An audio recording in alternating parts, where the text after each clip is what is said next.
সকালের মর্নিং রুটিনের next part নিয়ে আবার চলে এসেছি। তো এই যে এখন আমি রান্না বসিয়ে দেব। ওদিকে তো ভাতটা আমি বসিয়েই দিয়েছি, এবার সকালের জন্যে তরকারি রান্না করে নেব। এটা হচ্ছে সকাল দুপুরের জন্য আমি একেবারেই রান্না করে নিচ্ছি। যেহেতু আজকে বুধবার, তো ভাবলাম আর সেদ্ধ না খেয়ে আজকে একেবারে তরকারিটা রান্না করেই নিই। আর যেহেতু পটলগুলো তোমাদের দাদাভাই আগে থেকেই কেটে দিয়ে গেছিলো, মানে কাল রাতে, তো রেডি করাই আছে। এখন শুধু একটু মশলাটা করে পটল তেলটা করে নেব। তো এখানে আমি একটু আদা লঙ্কা পেস্ট করে নেব, আর টমেটো, আর জিরেটা আমার গুঁড়ো আছে, বাড়িতেই আমি গুঁড়ো করে রেখে দিই ভেজে জিরেটা। তো এই যে এবার মশলাটা করে নিই। আর ওদিকে তো আমি হরলিক্সটা খাচ্ছি, একটু একটু করে খাচ্ছি আর একটু একটু করে কাজ করছি। এদিকে আমার মশলাটাও করা হয়ে গেছে।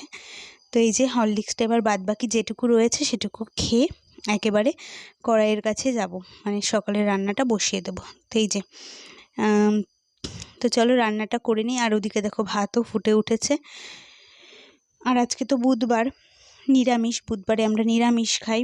তো ভাবলাম একবারে তরকারি করে সকালে তরকারিটাই খাই, আর দুপুরের দিকে আর একটা কিছু করে নেব, তাহলে হয়ে যাবে। দুপুরে ভাবছি ওই ডালই করে নেব।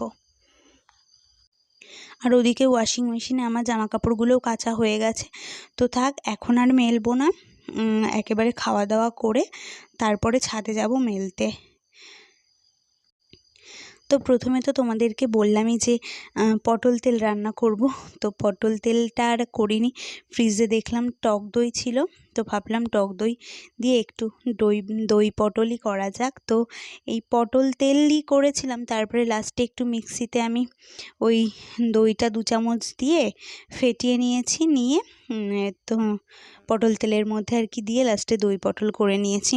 তো সত্যি কথা বলতে দই পটল আমাদের বাড়িতে এগুলো কেউই ভালো খায় না, মানে পটল তেলটা সবাই ভালো খায়, আমিও। আর আমার আবার একটু ইউনিক এই সমস্ত রান্নাবান্না, আমি যা দেবে তাই খাবো, আর যেগুলো খায় না সেগুলো খাই না। তো তোমার দাদাভাই ওরা একটু সাদামাটা খাবারই পছন্দ করে, যেমন বিরিয়ানি, ফ্রাইড রাইস এইসব পছন্দ করে না, আমার পাল্লায় পড়ে তাও একটু খাই। তো যাই হোক, এই দেখো এই যে এবার আমি দইটা দিয়ে দিলাম, টক দইটা। তো আমার কাছে মোটামুটি ভালোই লেগেছিলো, একটু টক টক লাগে তো। তো তোমাদের দাদাভাই আর আমার দেওরের কাছে অতটাও ভালো লাগেনি, ওদের কাছে পটল তেলটা করলেই, মানে দইটা ছাড়া, দইটা না দিলেই বেশি ভালো লাগতো। তো ওদিকে আমার ভাতও হয়ে গেছে, আমি গ্যাসটা অফ করে দিয়েছি, আর এবার তরকারিটা ঢেকে দিলাম। তো চলো আজকের ভিডিওটা এখানেই শেষ করছি রান্নাবান্না দিয়ে।